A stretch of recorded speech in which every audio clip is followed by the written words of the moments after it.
자, 교재 7페이지 있습니다.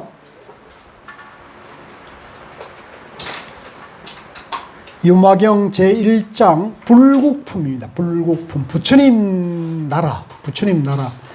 부처님 나라가 어디 있을까요? 보통 우리 기독교에서는 하늘나라 그러면 하늘나라가 어디 있습니까? 하늘에 있잖아요. 그죠? 그럼 부처님, 우리 불교에서는 부처님 나라가 어디 있을까요? 예?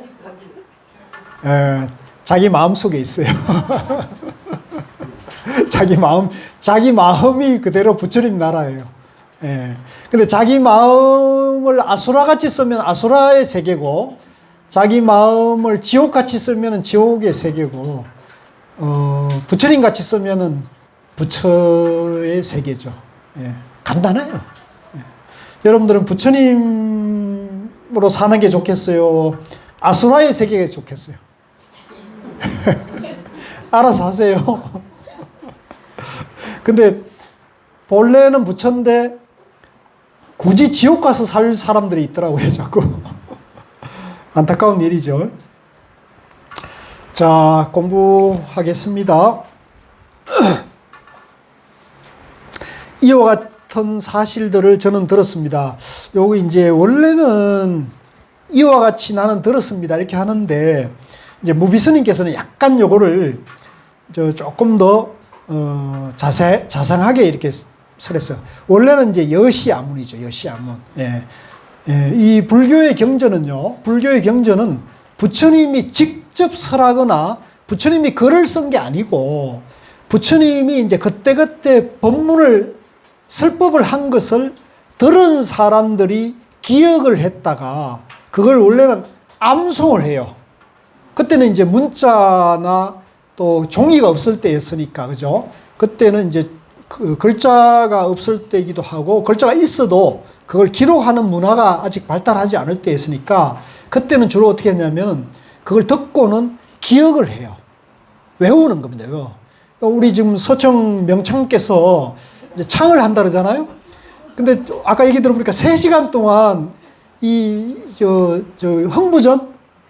흥부전을 3시간 동안 한다. 그러면 그걸 다 근데 저걸 이제 우리가 그냥 읽으려면은 한참 걸리잖아요. 근데 저걸 암송해가 하기 때문에, 다 외웠기 때문에. 근데 그건 왜 외웠냐면 매일 연습하는 거예요.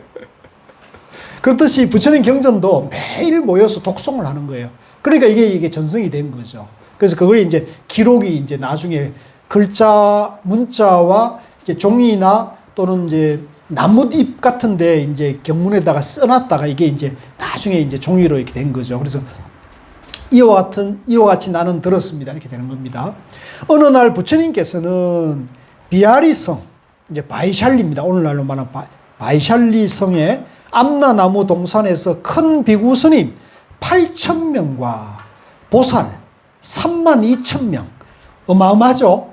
예, 오늘로 말하면 서울 잠실 운동장에 이제 가득 채운 그런 이제 대중 인원과 함께 계셨습니다. 그들은 많은 사람들에게 널리 알려진 이들이었으며 큰 지혜의 근본 수행을 다 성취하였으니 이것은 모든 부처님의 위신력으로 이루어진 것이었습니다. 그들은 불법의 성곽을 보호하기 위하여 정법을 받아 지녔으며, 자, 여기 정법이라는 걸, 이게 바른 법이란 얘기인데, 이 바른 법이 무슨 법일까요? 예, 중도법을 말합니다. 중도법. 예, 정법을 받아 지녔으며, 중도법이란 얘기예요. 능히 사자와 같은 음성으로 불법을 설하며 그 이름이 두루 시방에 알려졌으며 여러 사람이 청하지 않더라도 벗이 되어 그들을 편안하게 해 주었다. 삼보의 전통. 자, 요 삼보가 나왔습니다. 3가지 보물이라는 뜻인데요. 이제 불교에서는 이제 부처님이 깨닫고 일러주신 진리, 그걸 이제 법이라 그래요. 같이 봅니다. 법. 진리라는 뜻입니다. 그 다음에 그 진리를 쫓아서 수행하고 실천하는 그런 제자들을 성녀 할 때 성이라 그래요. 근데 그거는 이제 옛날 인도에서는 성가라 그럽니다. 성가. 팔쪽입니다. 팔쪽. 성가. 그래서 불법성을 불교에서는 세 가지 보물이라는데, 자, 여기에 이제 깊은 뜻이 있습니다. 왜 그러냐면, 당시 부처님이 살았던 시대에는 인도에 카스트 제도가 있었어요. 인도는 지금도 카스트 제도의 유산이 남아있다 그래요. 지금도 신분을 따진다 그러죠. 우리도 옛날에 이제 조선조까지만 해도 우리도 사실은 신분제 사회였습니다. 우리도 신분제 사회. 양반이냐, 이제 평민이냐, 상놈이냐에 따라 가지고 부모가 어떤 신분이냐에 따라 가지고 우리가 됐죠. 이제 조선조 후대에 오면서 이제 그게 무너집니다. 그래서 돈이 있으면 이제 그걸 사고 팔고 하고 그랬죠. 근데 인도는 역사가 그래서 그런지, 카스트 제도가 있었는데, 이건 굉장히 중요한 문제예요. 이제 인도에 원래 원주민이 있었는데, 아리안족이 이제 그 북쪽에서 이제 그 게르만, 그 노르만의 이제 뭡니까, 바이킹들에 의해 가지고 이렇게 밀려 내려와요. 근데 여러분 잘 아시다시피 바이킹은 이제 육식하고 해적질 해가지고 먹고 살았잖아요. 그러니까 이 북쪽에서 이제 바이킹들이 이제 날이 추워지니까 자꾸 남쪽으로 내려가서 노략질을 하다가 이 바이킹들이 이제 싸움만 맨날 하고 이제 남의 뺏는 거를 저걸 하니까 이게 이제 무력 집단이죠. 근데 이게 남쪽은 농사를 짓고 살았으니까 이제 순하고 온순하고 군대가 약했잖아요. 그러니까 이렇게 밀고 내려오니까 이 이제 게르만이 밀려가지고 이렇게 자꾸 내려온단 말이에요. 그러니까 인도로 와가지고 이게 히말라야 산맥 밑으로 이게 침략이 들어오는 거예요. 근데 이제 이 인도의 원주민들은 이제 계절이 좋으니까 되게 뭐 가면은 바나나 있고 뭐 야자수 있고 이러니까 되게 우리처럼 사계절이 없으니까 온순하잖아요.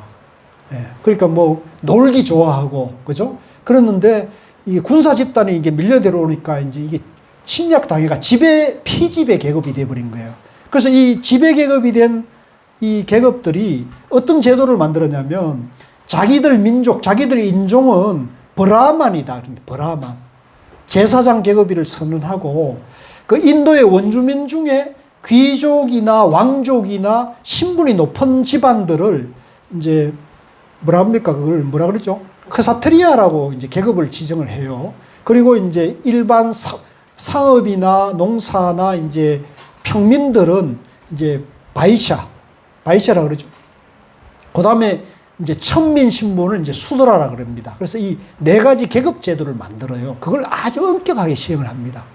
그러니까 그 당시 지금도 그렇지만 인도는 어떤 부모, 어떤 신분, 가문에 태어났느냐가 결국은 인생의 운명이 결정나는 거예요. 평생 종으로 살아야 되고 평생 천민 신분으로 살아야 되는 거죠.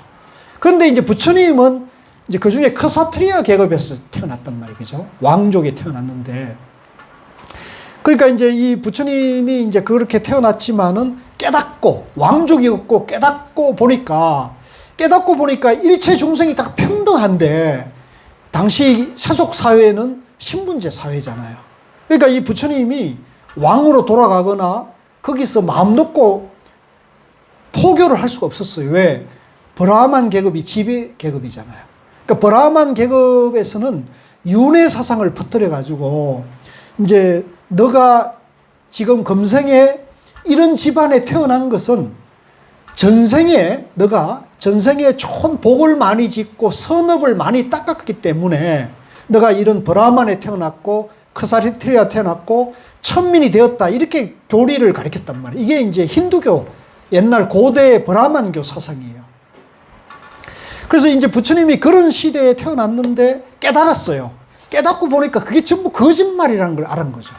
그리고 그런 생사 윤회설에 해탈을 한 거예요. 그러니까 누구든지 자기 존재를 깨달으면, 자기 존재, 이 우주 만물의 진리를 깨달으면 누구든지 행복하게 살 수 있다는 것을 부처님이 깨달은 거예요. 깨닫고 보니까 이제 인도 고대 사회는 이게 전부 신분제 사회니까 그 가르침을 받아들일까요? 안 받아들일까요? 받아들일 수가 없죠. 왜냐하면 그 신분제 사회가 무너지잖아요. 그러니까 오늘날로 말하면 체제의 반역자들이죠. 체제의 반역자들이에요. 그 요즘도 보면 뭐 옛날에 우리 역사에 보면 그 좌파, 빨갱이, 공산주의자 그러면 무조건 잡아다가 죽였다 그러잖아요. 그 저희 부모님께 저도 들어보니까 그 우리 고향에 이제 아주 명문 집안의 고향에 뭐 종갓집, 뭐 천석집 이런 집에 아들이 동경리에 가서 유학하다가 빨갱이 사상을 만나가지고 빨갱이가 돼가지고 빨치산 활동을 했대요. 그 지역의 대장을 했대요. 그러니까 그 지서에서 나와가지고 그 집을 다 재판도 없이 불을 질러버리고 그래가지고 그 집이 한옥이 뭐 어리어리했는데 그게 3일 동안 탔대요. 그 아버지는 그 집이 탔다 그래가지고 이제 우리 집안의 종갓집 비슷한데 그 불구경 가셨다 그러더라고요. 그러니까 그 대대로 내려오는 그런 것들이 모든 것들이 다 이제 체제에 반영이 되면 그거는 살아남을 수 없는 거거든요. 그거는 과거나 지금에 똑같아요. 그게 기득권이라는 거거든요. 그래서 부처님이 보기에는 이 체제 도전을 이 윤회설이나 그죠? 이 사상 카스트 제도를 이게 전부 거짓말이라는 걸 부처님 깨달은 거 아닙니까? 근데 이거를 얘기할 수가 없잖아요. 그래서 부처님이 이제 그 고민하다가 결론을 낸 게 요 사회 밖에 불교의 성가라는 공동체를 만든 거예요. 세속 카스트 제도 바깥에 만든 게 불교의 성가예요. 이게 불교의 출발인 거죠. 그리고 여기에 온 사람들은 우리 시기의 불교의 가르침, 평등한 수행 공동체의 길을 간다. 우리는 근데 먹고 살아야 되니까 어떻게 먹고 사느냐? 우리는 빌어먹자. 빌어먹자. 걸식을 하자. 그래서 저 브라만이든 수드라든 히드라든 어떤 사람들에게 우리는 진리의 길을 가기 때문에 진리의 길을 닦고 가고 그걸 설하는 길을 가기 때문에 우리는 저분들이 우리에게 밥을 한 끼 베푸는 것이 그분들에겐 복을 짓는 것이고 우리는 그분들의 공양을 받아서 보시를 받아서 우리의 깨끗한 부처님 가르침, 평등한 가르침을 실천한다 이렇게 생각을 한 거예요. 재밌죠? 이게 이제 하나의 그 당시 부처님이 만든 경제 사회의 사이클이에요. 그래서 글식이라는 게 만들어진 거죠. 글식. 그리고 공동체. 그래서 이걸 부처님은 불법성이라는 불교가 성립되는 세 가지 보물이다 이렇게 한 거예요. 중요합니까? 중요하지 않습니까? 이게 어마어마하게 중요한 거예요. 이게 없으면 불교가 유지할 수가 없는 거예요. 왜? 기득권 세력들이 탄압을 하니까 죽여버리고, 그죠? 지도세도 모르게 죽여버리니까 이 불교를 전할 수가 없는 거죠. 근데 그거를 약간 거리를 유지하면서 체제에 도전을 하지 않는 거예요. 그러니까 네 잘났다 나쁘다 이런 얘기는 안 해요. 너 잘못됐다 이런 얘기하면 어떻게 돼요? 죽잖아요. 이게 굉장히 중요한 얘기예요. 그래서 내가 오늘도 아까 제가 이제 페이스북에서 어떤 사람이 왜 참선하는 수행자들은 사회에 대해서 한마디 말도 못하고 그렇게 참선만 하면서 그렇게 사느냐고 막 사회에 필요 없는 무의도식 하는 사람들이라고 비난을 했잖아요, 아까. 그러니까 그 당시에나 지금이나 이 참된 수행자들은 비난받게 돼 있어요. 이게 우리 운명이에요. 근데 이제 반대로 보면요. 체제 옳다 그러다 이런 얘기를 하지 않더라도 그렇게 그냥 모여 앉아가지고 글식하면서 수행하는 그 삶의 존재의 가치가 있어요, 없어요? 존재 자체가 사회의 고통과 모순을 해결하는 희망이잖아요. 그죠? 그 자체가 희망인 거죠. 왜냐하면 평생 천민으로 평생 고생하는 입장에서 보면 저분들이 그야말로 우리가 행복하고 평화롭고 나의 귀처라는 희망이 있는 거잖아요. 그러니까 이게 이제 그분들에게 성가 자체가 존재의 보물이 되는 거예요. 그러니까 저도 그렇게 생각합니다. 우리 이 세상이 너무 힘들고 고통스럽더라도 모순 덩어리더라도 산중에서 오로지 진리를 추구하고 진리의 삶을 삭는 존재들이 계신 그 자체가 우리 이 세속 사람들에게는 위안이 되고 희망이 아니겠습니까? 저는 그렇게 보거든요. 어떻습니까, 여러분들은? 저는 그렇게 봐요. 그 산중에서 허튼 짓 하지 않고, 그죠? 다른 짓 하지 않고, 세상을 오염시키지 않고, 그죠? 청정하게 살아가는 그 자체가 나는 희망이고 가치라고 보는 거죠.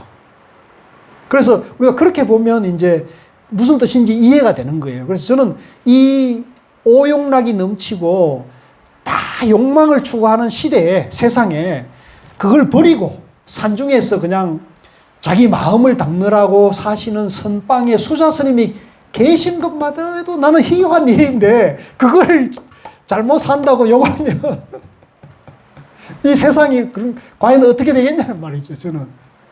그러니까 그건 우리가 그대로 우리가 존중해줘야 되는 거거든요. 이해하시겠습니까? 제 얘기가? 그건 우리 그대로 존중해줘야 돼요. 자, 그래서 우리는 우리대로 또 이렇게 하는 거고요. 그래서 이제 여기 와가지고요, 삼보의 전통을 개성하여 끊어지지 않도록 하였습니다. 이게 중요하다는 거 아시겠죠? 그래서 우리도 이제 출가 수행자가 나오고 이런 것이 굉장히 중요해요.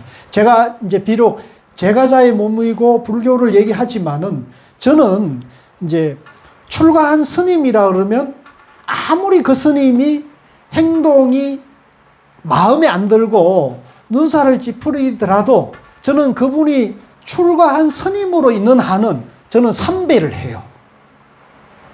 저는 제가 그렇게 가치관을 가지고 있어요. 저는 저분이 내가 하지 못하는 출가의 결단을 내린 분이라는 거죠. 예.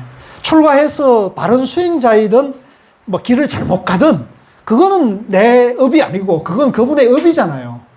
그건 내가 탓할 수 있고 내 문제가 아니거든요. 그거는 그분의 업이지만 출가의 결단이 내서 부처님 제자가 되겠다는 그 결단 자체를 나는 존중하는 거고.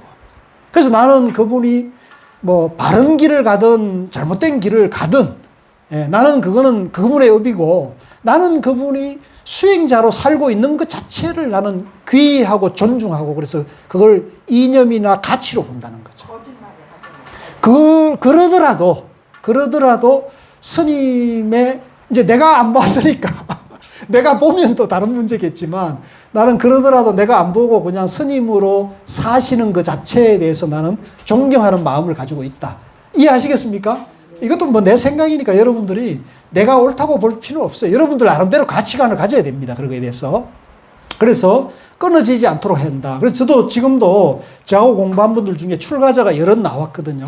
그래서 요 며칠 전에도 제가 이제 해국 스님께 그 어떤 그 이혼한 거사님이 한 분 계셨는데 그 이렇게 불교에 심취해서 열심히 공부하길래 이왕이면 출가해서 한번 공부해본 것 어떠냐니까 본인도 그런 마음이 있었는데 제가 해도 될까요? 그래서 아유 얼마든지 난 지금도 후회하는 것도 있다 그렇게 얘기했더니 본인이 이제 용기를 내가지고 제가 해국 스님께 소개했더니 이제 그 출가를 했어요. 그리고 얼마 전에 이제 고등학교 2학년이 이제 제가 운영하는 유튜브를 보고 전화가 왔어요.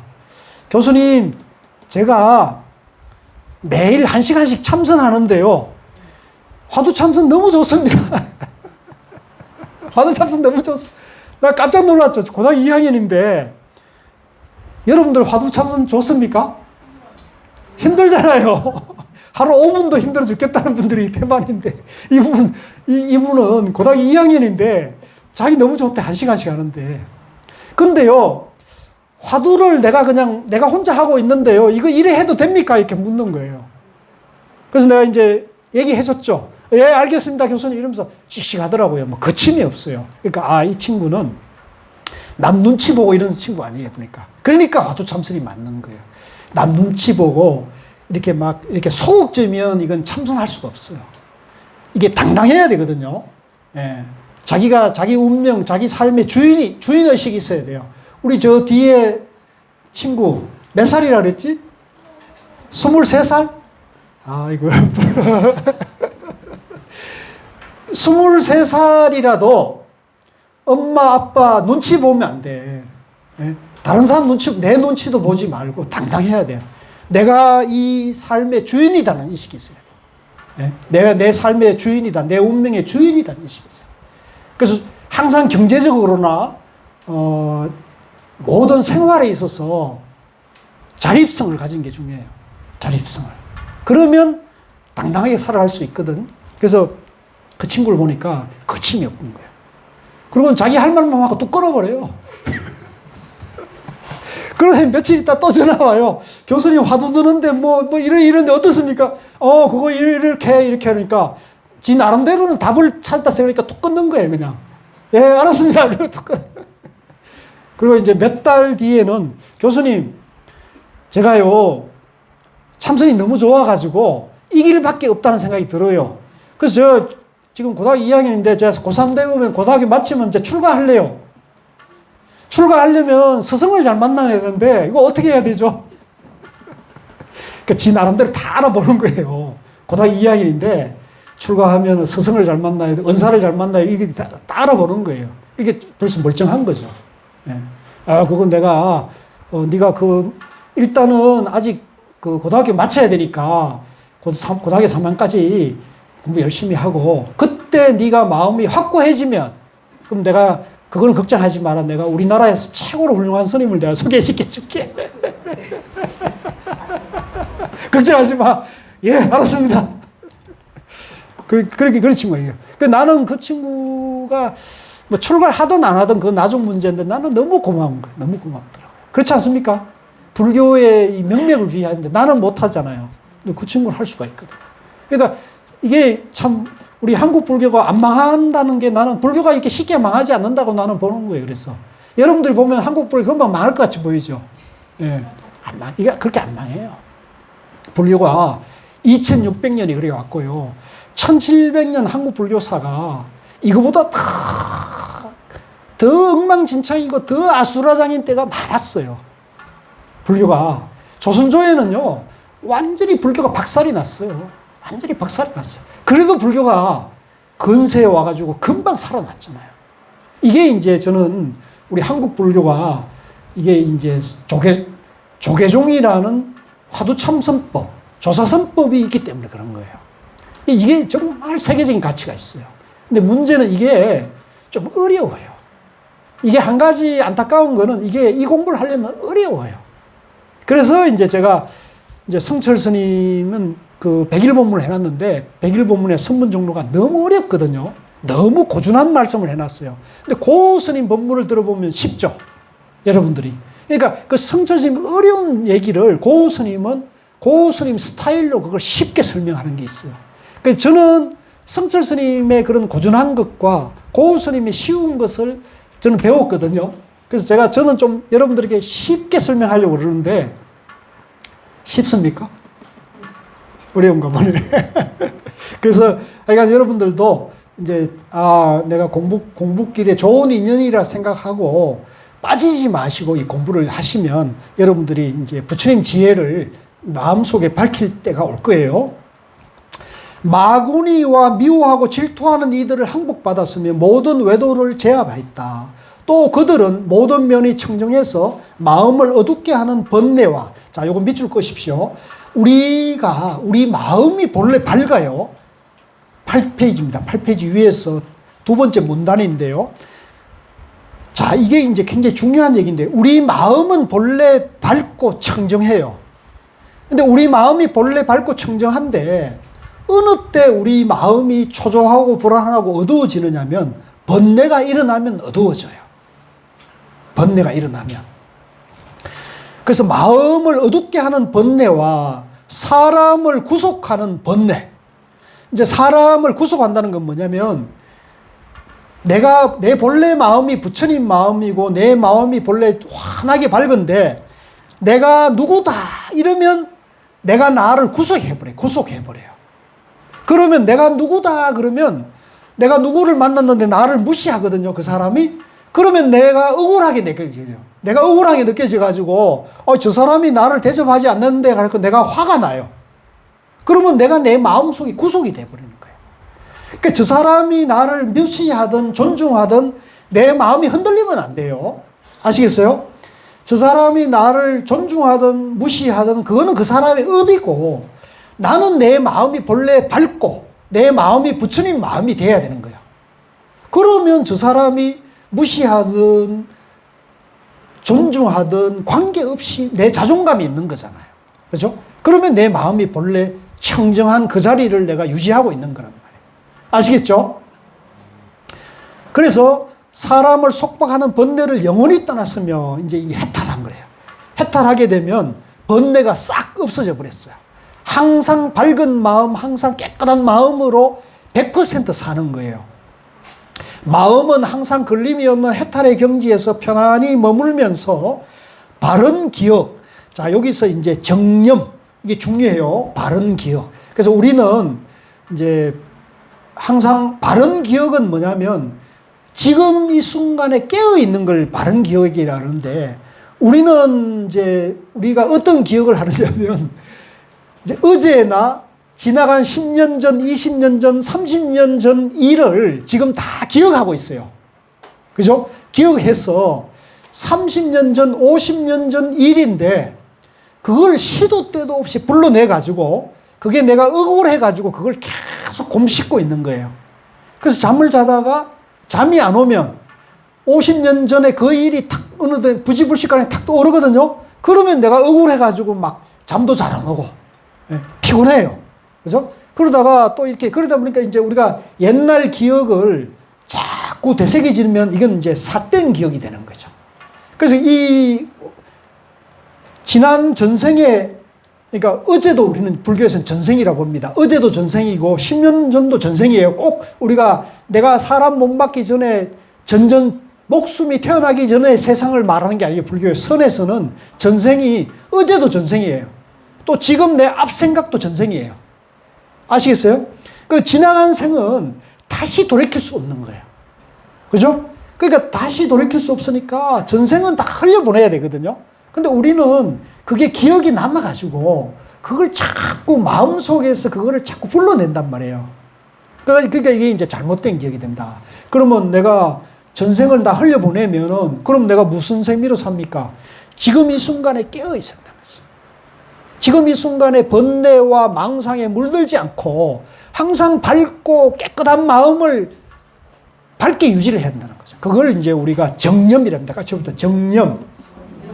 바른 기억과 바른 선정과 선한 일을 모두 가지는 것. 이걸 이제 총지, 중도를 말합니다. 항상 내가 마음을 바르게 쓰고 있는 거예요. 그 다음에 변제가 끊어지지 않게 했다. 이제 이거는 무슨 얘기냐면 내가 항상 바른 마음을, 바른 기억을 하고 있대. 지금 이 순간에 내가 말을 하더라도 그런 밝은 마음에서 항상 말을 한다는 거예요. 근데 우리가 이제 아까도 그런 얘기를 하셨지만 마음은 깨끗하고 이러더라도 말은 여러분들이 어떻게 합니까? 업이 작동하죠, 업이.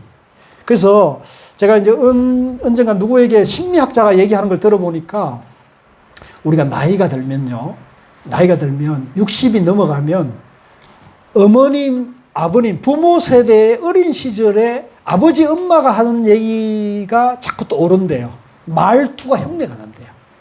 그래서 여러분들이 이제 중년에는 사투리를 안 쓰다가 노년이 되면 사투리가 심해지는 사람들 있죠. 그게 이제 옛날 부모 세대, 부모인데 보고 잡고 자라면서 배웠던 것이 나이가 들면 그게 향수가 일어나가지고 자기가 어른이 되면 그 말투를 흉내를 낸다 그래요. 그래서 만약에 이제 여러분들이 부모가 저처럼 부모님들이 사이가 원만하지 않고 매일 다툰 걸 보고 듣고 자라면 이제 나도 그런 말을 하게 되는 거예요. 내가 무슨 말 하는지 아세요, 여러분들? 그래서 똑같이 내가 이제 집사람이나 누구에게 이제 자비롭고 편안하고 좋은 말을 해야 되는데 부지불식강에 이거 물 줘, 밥 줘 이렇게 되는 거예요. 그게 잠재의식이에요. 잠재의식이 나오는 거죠. 잠재의식이 발동이 되는 거예요. 이게 이제 좋은 겁니까? 나쁜 겁니까? 잘못된 거죠. 예, 잘못된 거예요. 그 제가 요즘 그런 걸 느끼거든요. 나이가 드니까, 저도 60쯤 되니까 느껴요. 예. 아, 내가 이러면 안 된다는 생각이 드는 거죠. 그래서 의식적으로 우리가 바른 말, 바른 생각, 그 팔정도의 정어가 나오죠. 정견, 정사유, 바른 생각, 바른 말을 써야 되는 거죠. 바른 말이 뭐냐면 남을 배려하고 존중하는 말이 돼요. 따라합시다. 정어, 바른 말, 예, 남을 존중하고 배려하는 말. 그러니까 이거 연습을 해야 돼요, 이거. 그냥 되는 게 아니거든요. 아시겠죠? 그래서 여러 연세 드시고 나이 지긋한 분들은 훈련을 해야 돼요. 그렇지 않으면, 그래요. 예? 나이 들면요, 참고 저부터가 나는 이러면은 옛날 식으로 그렇게 교육받은 그 가정교육대로는 난 왕따야. 그래서 안 한다고 그렇게 해요. 그러니까요. 그거를 자꾸 얘기를 하셔야 돼요. 그리고 이제 부지불식간에 거기 나오면 도반들이 일깨워 주셔야 돼요. 도반들이 형님 그 말이 너무 거칠어. 그렇게 해줘야 돼요. 우리끼리 그렇게 합시다. 그럽시다. 그러거나 말거나. 그걸 없애야 되네. 업이죠, 업. 그렇게 말을 그렇게 하면 업이 되는 거죠. 그 사람의 인격이 그렇게 돼버리는 거죠. 그러면 업보를 받는 거죠. 업보를 받는 거죠. 업보를.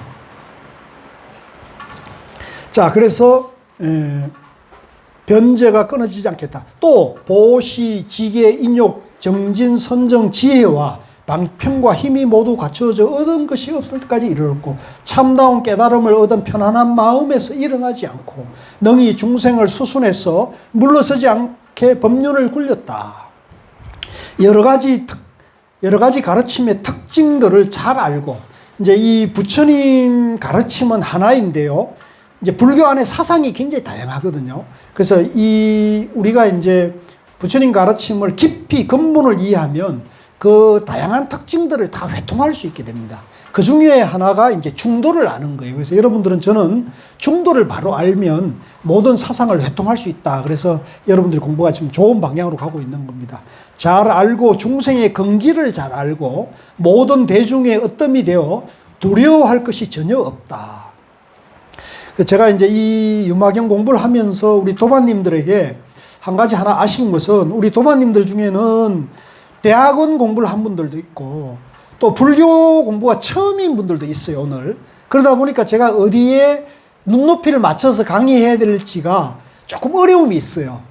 그래서 제 바람은 이제 오늘 불교를 처음 접하는 사람들도 이해할 수 있게끔 하는 마음도 있고 또 대학원생도 이해하고자 하는 마음도 있기 때문에 제 얘기가 장황해지고 반복되는 것은 그런 문제 때문에 그런 거예요. 이해하시겠죠? 그래서 여러분들이 한 번 듣고 이해한 분들은 왜 교수님이 똑같은 얘기를 2번, 3번 반복하느냐는 때는 아직 이걸 이해하지 못한 초심자들에게 그 얘기를 좀 쉽게 설명하는 방법이겠구나. 이렇게 여러분들이 이해를 해 주셔야 돼요. 아시겠죠? 예, 그래서 저는 가급적 이제 처음에는, 초기에는 좀 쉽게 자세하게 설명하는데 공부가 이제 진도가 나가면서는 이제 핵심 위주로 이제 하게 되거든요. 이해하시겠죠? 그렇게 하시면 됩니다. 공덕과 지혜로서 그 마음을 닫고 잘생긴 모습으로 몸을 장엄하여 그 얼굴 그 모습은 제일에서 세간의 화장과 꾸미는 것들을 모두 버렸다. 자, 우리가 이제 처음에 이제 처음 만남에서는 자기를 이렇게 막 꾸미고 나간단 말이에요. 그래서 우리가 이제 결혼해서 같이 살면은 꾸밉니까? 안 꾸밉니까?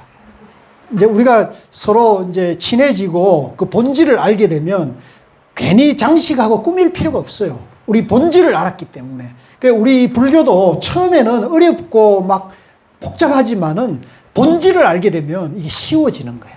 예.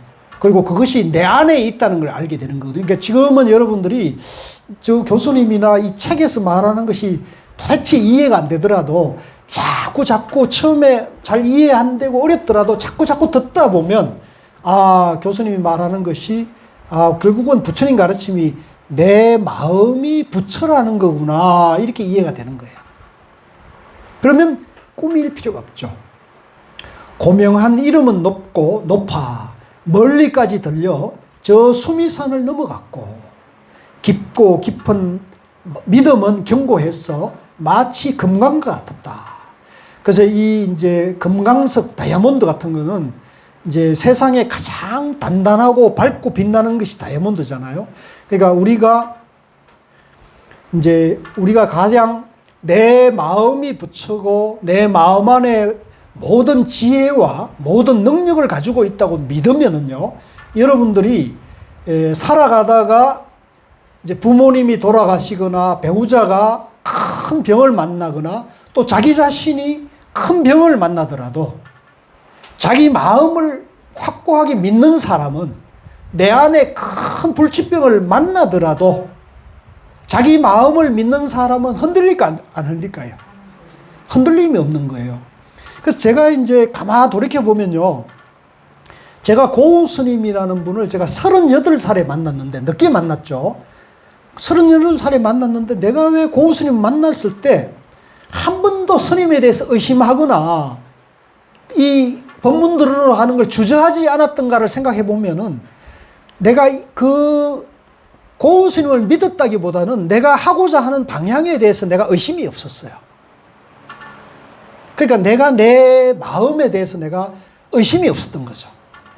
이게 지금 돌아보면 굉장히 중요한 거예요. 내 마음.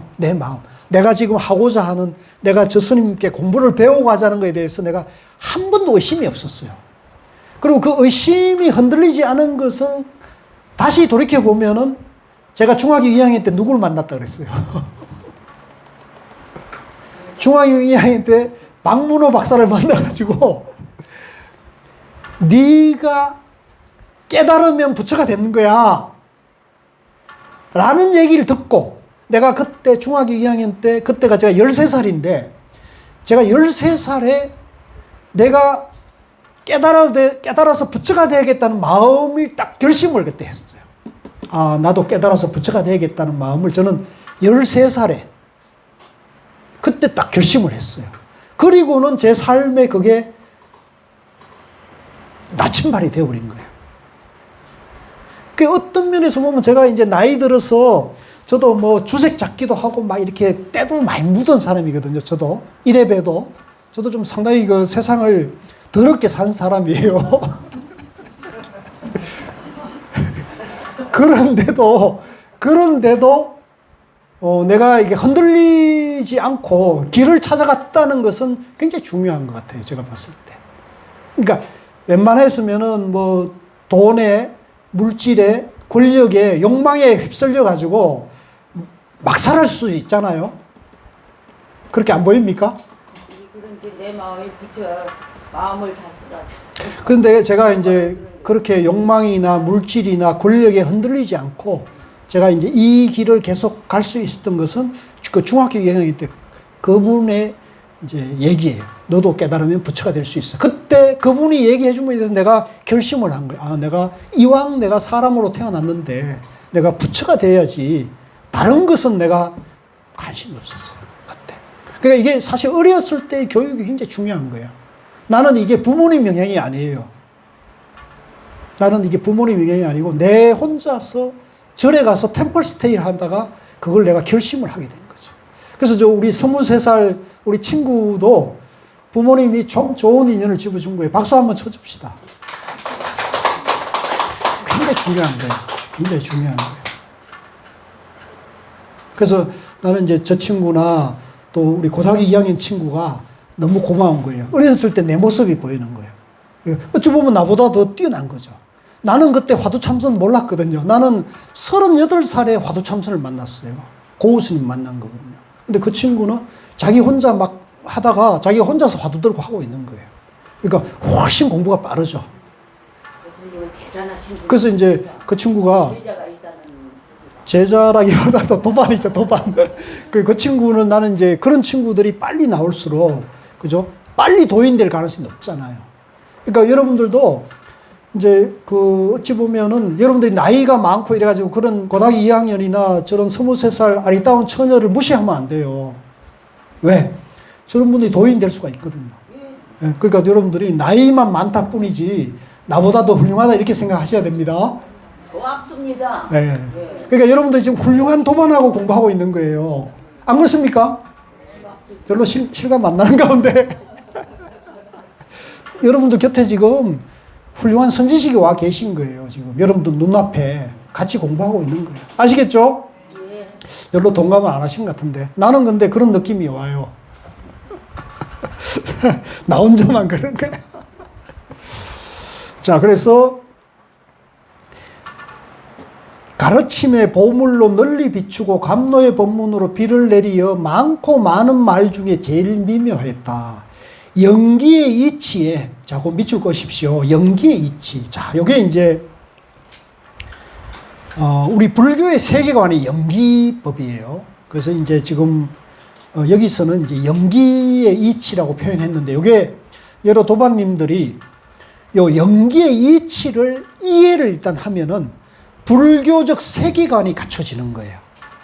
불교적 세계관이 갖춰지면은요, 이 세상의 모든 만물과 내가 둘이 아니고 나와 이 세상이 한 몸이라는 것을 알 수가 있어요. 그걸 영기법이라 그럽니다. 영기의 세계관이라고 그래요. 그래서 여러 도반님들이 뿐만 아니라 우리나라나 전 세계 불자들이 나와 이 세상이 하나라는 이 세계관이 갖춰지지 않는 한은 여러분들이 불교를 아직 모르고 있는 거예요. 이해하시겠어요? 그래서 저는 이게 굉장히 중요한 이치라는 거예요. 그래서 제가 그래서 이걸 계속 반복해서 하는 거예요. 반복. 이걸 이해하셔야 된다. 그래서 세상을 볼 때 너와 나가 둘이 아니다. 따라해 주십시오. 둘이 아니다는 거거든요. 그래서 우리 한국사에 보면 높은 계단을 올라오는데 거기 그 문이 하나 있죠. 그 문 이름이 뭐예요? 불이문이죠. 한국사 주지스님이 불사를 하시면서 우리 뜻을 명확하게 만들어 놓은 거예요. 그죠? 아시겠죠? 그래서 가능하면 여러분들이 절에 한국사에 올 때는 그 불이문을 들어오세요. 그래서 내가 부처님 가르침 세계에 나는 들어왔다. 마음이라도 그랬으면 얼마나 좋습니까? 근데 여기 이제 많은 불자들이나 불교 아닌 분들이 들어올 때 저기 불이가 무슨 뜻인지 알고 들어오겠습니까? 모르고 들어오잖아요. 그죠? 그래서 우리는 이 불이법을, 이 불교법이 불이법이라는 거, 영기법이라는 걸 아시고, 이제 그것을 이제 이해하고 일상생활 할 때, 이제 가정생활이나 직장생활 할 때, 남들과 하고 이렇게 부딪힐 때마다 불의를 되새겨야 돼요. 저 사람하고 내가 지금 왜 갈등을 빚을까 할 때, 저 사람 내가 볼 때마다 믿고, 얄밉고, 왼수같이 느껴지고, 마구니같이 느껴질 때, 그때마다 여러분들이 저 마구니 왼수가 나와 다르지 않다는 마음으로 저 사람 또한 부처님이고, 부처님의 지혜가 있는데, 저 사람이 착각에 빠져가지고 이기적인 욕망, 욕심을 부리고 있구나. 이렇게 연민하는 마음이 딱 생겨버리면 여러분이 그때 정견이 서는 거예요. 그래서 저는 이 영기법, 바른 불교의 정견, 바른 부처님 제자인가 아닌가 하는 기준을 딱 뭐로 삼느냐면 여러분들이 하고 싸우는 사람을 연민으로 대하고 있나 아닌가를 저는 기준으로 봐요. 왜 반응이 이래요? 아시겠죠? 예. 됩니까? 한 분이 대답하셨네. 됩니까? 우리 서청 부부님 됩니까? 안 돼요. 예. 우리 23살 친구는 어때? 좀 돼?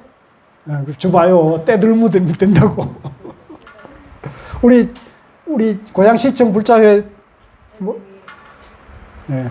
그 시청 다니면 얼마나 많은 그 보기 싫은 사람들, 민원인들을 만나겠어요. 그죠? 그죠? 그런 사람을 연민으로 대할 수 있어야 돼요. 아시겠죠? 그러니까 그것도 시청에 살다 보면 보기 싫은 그런 또 그 진상 또 선후배들도 많잖아요. 그죠? 많죠? 내가 알기에는 거기 시장도 만만찮다고 욕먹는 사람이라 드는데, 고향 시장이 이걸 들어야 되는데, 완전히 내가 봤을 때 좀 잘 이해가 안 되는 사람인데, 그런데 그런 사람도 연민으로 대할 수 있어야 돼요. 만약에 그런 사람을 마구니다 해가지고 미운 감정을 내가 일으키잖아요. 그러면 내가 내 안에 독을 품게 되는 거예요. 그럼 누구 손해예요? 내 손해. 내가 내 안에 독을 만들고, 그럼 내 안에 내가 독성을 품어서 그게 암이 되는 거거든요. 아시겠죠? 그래서 그러지 말고 미워하고 그 잘못된 정말 마구니 같은 사람이다, 외도다 하더라도 그 사람을 나와 둘이 아니게 보고 연민으로 대하는 마음이야말로 부처님 제자의 부처님 가르침이다. 이렇게 정견이 있어야 돼요. 그래서 오늘 제가 이 첫날 이 얘기를 하는데 계속 공부하면서 이 얘기를 계속 강조할 거예요. 그래서 여러분들이 이제 들을 때마다 그걸 다시 새기고요. 집에 가서나 직장 생활이나 사회생활 할 때마다 여러분들이 나하고 생각이 다르고 견해가 다르고 이제 정치적이든 또는 살아가면서 견해가 다르더라도 그걸 연민할 수 있는 사람이야말로 내가 공부가 지금 되고 있다, 안 되고 있다 기준으로 삼으셔야 돼요. 아시겠죠? 예, 그래서 이걸 경전을 듣는 것만이 공부가 아니라 그걸 듣고 내가 소화해서 내 생활 속에서 그거를 실천을 할 수 있어요. 그게 이제 염기의 이치에 깊이 들어갔어. 모든 삿된 견해를 다 끊는다. 삿된 견해가 뭐냐면은 나다, 너다, 있다, 없다, 내 편, 네 편 하는 게 전부 삿된 견해예요. 삿된 견해예요. 있음과 없음. 저 사람이 돈이 많다, 없다. 저 사람이 권력이 많다, 적다. 저 사람이 재산이 많다, 적다. 이게 전부 삿된 견해예요. 두 가지 치우친 곳에서 더 이상 다른 물덤이 없다. 물덤이 없다는 것은 저 사람이 돈이 많으니까 내하고 가까워야 돼. 저 사람은 돈이 없는 사람이니까 내가 가까이 할 필요 없어. 이게 전부 물들어 있는 거예요. 예. 그 사람의 인격을 봐야 돼. 그 사람의 인격. 예. 그 사람의 존재 자체로 봐야 돼요. 존재. 예. 존재 자체로 봐야 돼요. 그래서 법을 설하는데 그러면 법을 설하는데 두려움이 없는 것이 마치 사자와 같고 사자가 한번 하면은 모든 동물들이 그냥 깨갱하듯이 그 진리의 말을 하면은 모든 사람이 설복이 된다는 거죠. 법을 강설하는 바에는 마치 우레와 같아서 한량이 없었으면 이미 그 양을 초과했다. 여러 가지 법의 보물을 모은 것은 마치 바다를 항해하는 훌륭한 선장과 같았고 모든 법의 깊고 오묘한 뜻을 잘 통달하여 중생이 가고 오고 나아가는 곳과 마음에 흘러가는 바를 잘 알았다. 누구와도 대등함이 없는 부처님의 자제한 지혜와 10가지 힘과 두려움이 없음과 18가지 특별한 법에 가까이 하였다. 자, 여기서 뭐 많은 어려운 얘기들이 나오는데 이것이 전부 하나가 뭐냐면 불이법이에요. 불이법. 예, 나와 너가 둘이 아니다. 이렇게 봐버리면 돼요. 일체의 모든 악한 갈래의 문을 다 막아버렸으니 이제 이걸 악도라 그래요. 따라해보세요. 악도. 악도가 뭐냐면 나다 너다라고 생각하는 게 악도예요. 착하다 악하다 생각하는 게 악도란 말이에요. 그러면 그 옳고 그러고 악하다 선하던 걸 다 버려야 됩니까? 그 두 가지를 다 버리고 모든 존재가 다 본래 완전하다고 봐야 되는 거예요. 그런데 그 사람이 착각에 빠져가지고 그걸 모르고 착각에 빠져가지고 이기적인 욕망을 추구하면은 악행을 하는 거죠. 그런데 그 악행을 하는 사람도 존재는 어떤 거예요? 나와 다르지 않다고 봐야 된다는 거죠. 존재 원리로 봐야 된다는 거죠. 악도를 다 막아버렸으니 5갈래의 길에 태어났어. 자, 요걸 밑줄 거세요. 요 5도 5가지의 길은 뭐냐면 6도 윤회 중에 5번째 윤회인 거예요. 자, 왜 5번째 윤회냐면 지금 우리는 어떤 세상에 살고 있어요? 인간 세상에 살고 있잖아요. 그러니까 6도 중에서 우리는 인간 세상에 살고 있으니까 나머지 세상이 5도죠. 5가지 세상이죠. 그래서 그 5가지 세상이 인간 세상 밑으로는 뭐가 있어요? 지옥, 악귀, 축생이 있죠. 그러니까 지옥 세계가 있고 악의 세계가 있고 짐승들의 세계가 있단 말이에요. 그죠? 인간 세계 밑으로는 사막도라 그래요. 그걸 따라해 주세요. 사막도. 위로는 아수라, 천상이 있잖아요. 그래서 아수라, 천상은 위로로 상품 세계라 그래요. 그래서 우리가 이제 지금 인간 세계에 태어났는데 내가 어떤 공부를 하고 어떻게 마음을 쓰고 어떻게 언행을 하느냐에 따라 가지고 내가 아수라나 천상 세계에 갈 것이냐 또는 악도에 떨어져 가지고 지옥의 세계로 갈 거냐 짐승들의 세계로 갈 거냐 또 악의 세계로 갈 거냐가 결정이 된다는 거예요. 그런데 이것도 여러분들에게 제가 늘 말씀드리지만 이거를 죽어서 가는 게 아니에요. 죽어서도 가는 거 안 가는 건 나는 아직 모르겠어. 내가 안 죽어봐서 모르는데 저는 이걸 어떻게 해서 가느냐면 이게 죽어서 가는 게 아니고 살아있을 때 간다는 거예요. 살아있을 때. 그래서 내가 내일 되면 내생이 되는 거죠. 내일 되면 내가 내생에 살게 되잖아요. 그러면 오늘 내가 어떻게 말하고 행동하고 사느냐에 따라 가지고 내일 내가 어떤 업을 받느냐가 되는 거예요. 그렇습니까? 안 그렇습니까? 그런 거예요.